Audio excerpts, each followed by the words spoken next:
evening. Welcome to Wednesday night, November 6th. Who thought we'd be counting ballots today?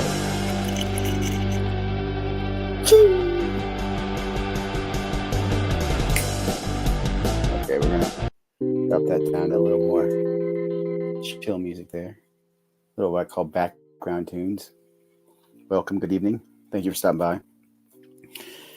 It is November 6th.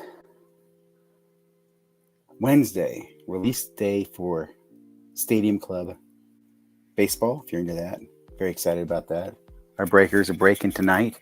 Went over the checklist with them and all the cool hits and the product. And I'll just say, man, what I really love about my new position or role in breaking is I'm learning a lot about the product too. You get a lot of insight, stuff people don't understand. You see stuff that they don't see. You see how often or common certain cards come. And anyway, it's like becoming a Jedi Master. It gives you an unfair advantage, kind of because you see things. I don't know. Anyway, tonight I want to talk about the decline or rise of the hobby. And what I mean by that is I'm seeing a common theme of we're seeing less and less content, right? Hobby content has declined, dropped off. In fact, it's sad to say of the content creators, most of them have been in the last 4 years, right?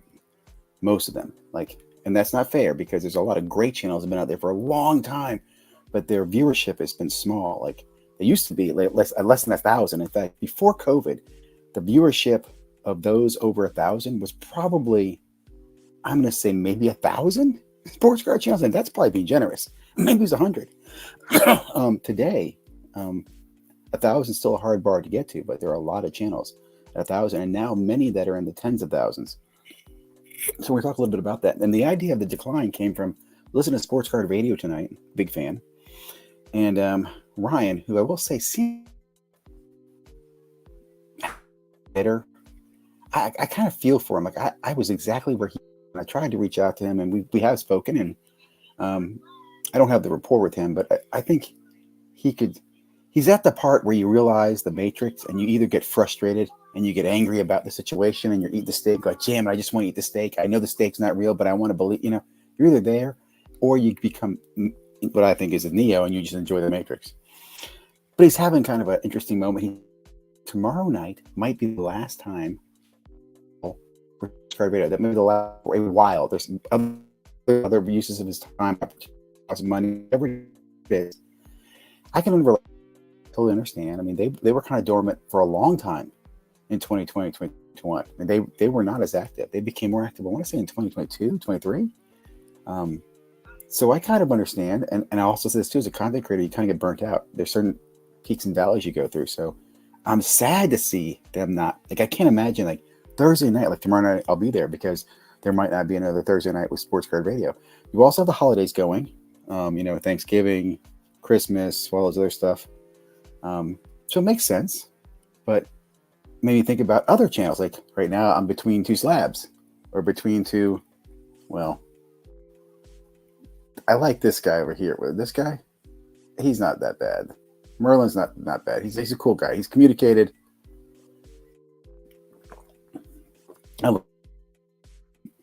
I don't like this dude over here. This guy right here. This guy drives me crazy. But anyway, between two, where'd the show go? Where'd they go away? They were doing well. They had thousands of followers. Makes me then realize before a lot of these channels that have grown up before, one of my favorites, Personal Finance Guide, right? 2020 was still finance during COVID, by the way. And then I think in 2022, he switched it to cards, neither of which I think he participates in at all. If he was a finance dad or a finance professional, why did he have the addiction problem with sports cards he told you about in 2022? Such a sports card guy, why does he continue to have issues with sports cards and doesn't seem to get them at all? I don't think the guy even opens packs of product. He's always complaining about breakers raising the cost of product. How does he even know? He doesn't even get involved in product. It's just, I don't know. But my point to that is that I think him and this negative decline where people I think are frustrated with the hobby aren't looking at the picture here. Yesterday, and I'm not going to get political about this. In the modern I'm going to call it post-COVID era, because I do think we're going to look here and say there's a COVID era, there's a post-COVID era. Like, you're going to, like, 5 years or 25 years from now, you're going to have the John Wax era when Top Scott competition in the 1980s, which used to be referred to as the end of vintage, or the beginning of vintage, beginning of modern, or beginning of junk. I don't know. But anyway, COVID is going to be a year you're going to remember. And if you think about that, a lot of these channels that are now legals, say that, are post-COVID Biden administration channels.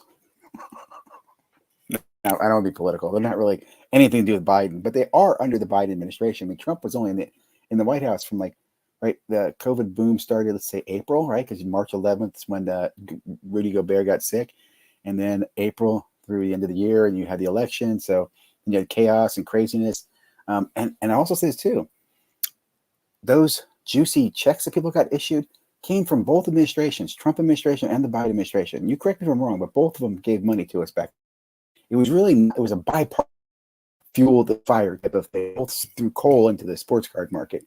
But most of that market, the content creators, the seen recently in the last 4 years, all those arts and telling me that football has all been under the Biden. I think things are going to change.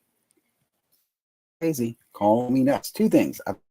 Well, breaking news a few. I'm not going to wait now. But smoother, and I'll say smoother kind of protests and court hearing positions. So for the smoother transition, we're going to move towards a Republican, which is very, very anti-regulation. Very business and very, I sense this. I don't want to go out there and sports cars because I don't think you should. Don't listen to me financially. I'm looking for this going. Actually, kind of going back to Colin or Ryan said, you can't see this huge opportunity coming to change and optimism in the market. Perfect for opportunities. I just think if you're in sports cards, this is the best time. Sports cards, focus on it. Do what you do best. Don't leave, because people are going to come in. And I want to say this too. There's two in sports cards. Those who are here and those who are not going to stay long. And you know what I mean by that. It's a very transient, always a new person coming in. I mean that. Always. You can go out tomorrow with a that says you can check the actual content of the box. You could scan it, star in the cards. You could tell people technology is there and people are doing that right now, and they would still buy the product. I'm telling you, if that were to happen, it actually already can happen. They can, and no one cares. No one cares. Like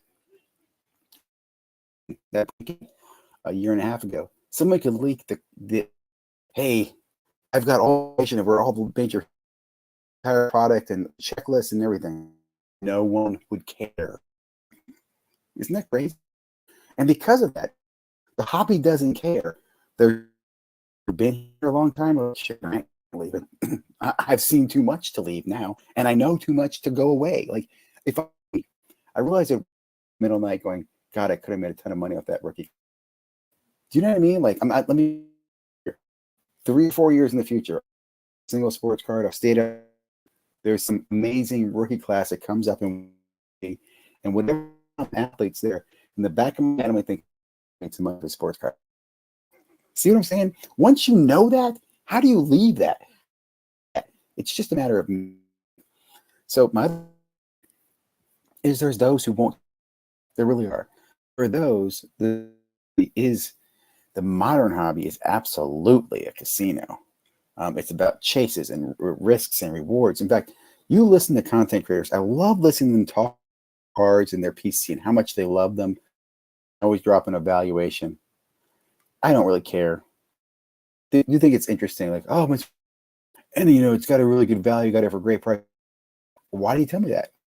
But I just, again, there's valuation is very important for hobby. I want to transition here, come back to that topic, because I want to get this next topic before I run. I'll also say too, I tried videotaping this earlier, and I did it without redo this. I'm talking about optimism 25, less regulation, breaking. I want to talk about, I listened to the Jeff tonight with a dude, and this is another area where I have to say, and I'll say this too, this is why, for those who don't know, with Queens of Cards, they're on the Fanatics Live platform. They're breaking right now. It's a beautiful sweatshirt there. On Fanatics Live, listen to the talk. But the Whatnot guy talked about was his market, $2 billion market. All the things they're selling on Whatnot, the potential of the market to grow, where they see the market going, their recognition of competition, how they're responding. In fact, they do some amazing things. I hope you're listening to this stuff. They talked about card replacement, what they do, evaluations, what they're doing to try and tighten up the platform. I do not to sell. Currently, I have bought on Whatnot. It's not my favorite platform. I believe it's definitely more mature than their platforms. But I could see myself doing it in the future. And what I also say too is I hate this. With the economy, the way things are going, guys, I just believe that a lot of things are poised for example, let me give you a perfect example. Right now, as I understand it, Fanatics Live is only available in the United States and only in certain parts of the United States. There might be limits. I don't know. It's definitely continental U.S. And Hawaii can too, but I think there's some other regions that cannot. I know Canada, I don't believe is on Fanatics Live. I don't believe anybody in Australia or Europe. When that platform can reach those parts, you're expanding even more. That's one advantage eBay has. Another thing that's untapped right now, guys, is the comp data from these companies. Fanatics Live, Whatnot, Loop.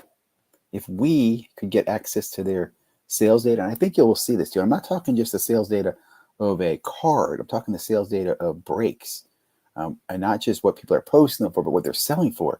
That data is going to drive more consumption. And what I mean by that is a wiser consumer is a better consumer, and it's better for the market. So if I know that you can post, you want $5,000 for your Victor Wembanyama spot, but if I know on sales data that I can get the spot for $9.99, I'm going to look at it. And other people are going to realize that. They're going to do one of the things. They're going to price a little bit above it or a little bit below it, but they're going to stay in that market valuation of what is it selling for right now. I don't care if you list it for $5,000. That's no right. When I can see the sales data, that's going to make velocity of how breaks fill and people buy, get more content, and get more products. So I'm very excited about the online sales break and just the general sports card hobby. I think it's I'll put it this way. We've seen so many improvements already in the last 4 years under the Biden administration. Imagine the boom that we're going to see in the next 4. So mark your calendar, November 6th, 2024. Ziggy went live and told you, look for more businesses to spring up as well in the new year. Expansions, crossovers, even new card games. I mean, it's blowing up. I'm getting into Pokemon. I keep saying Pokemon. I just can't say Pokemon. Anyway, the PM stuff, other TCG games. Lorcana is getting bigger. And people like these games because they can play, collect. I was talking to a guy about this in the set collecting, and you think set collecting's dead? We'll get into TCG. It's not dead. So we'll just, in my general opinion, again, look at the grading. The grading companies are grading these TCG cards. So, reason I came on tonight. Concerned about the decline of content. Hope we get some better content. But I saw somebody, God, I can't remember who made the video, who said, we need to do a better job of differentiating ourselves in the market, making better content, making more interesting content. I agree. I've always been lazy on that. That's not my forte. I'm terrible. I don't even edit. I steal clips and shit like that, like you like my backdrop. I try to give credit where credit is due. But I definitely am not creative. I have a lot of ideas, but I don't have the time to put into it. So I just shoot from the hip. But if you're get some good content. I do think the space is growing. Don't give up. Don't let everybody expect. And I'll tell you this too. If you're one of the older channels, definitely don't give up. In fact, promote the fact you're pre-COVID. There should be pre-COVID channels and post-COVID channels. And I've said this too in the Hall of Fame thing. Don't let the COVID channels in. Just keep them out. Fuck them. That includes me. I got to get back to the breaks. I don't see any comments. Oh, I do see one comment. Oh, man, I got one comment here. What is this from Brandon? potential golden age of card breaking. I agree. I'm telling you guys, it is. It hasn't even been touched yet. I don't want to talk too much about it. I'll also say this too. God, I really like what I'm doing. It's fun. I'm learning stuff. I'm seeing stuff. I'm talking to people about stuff I can't talk about right now, but I'm seeing positivity in the future. That's all I can say. Positive. I'm having calls with people where my input is helping make a difference. I'll tell you that too. Really is. I know you got whatever, Ziggy, but I'm serious.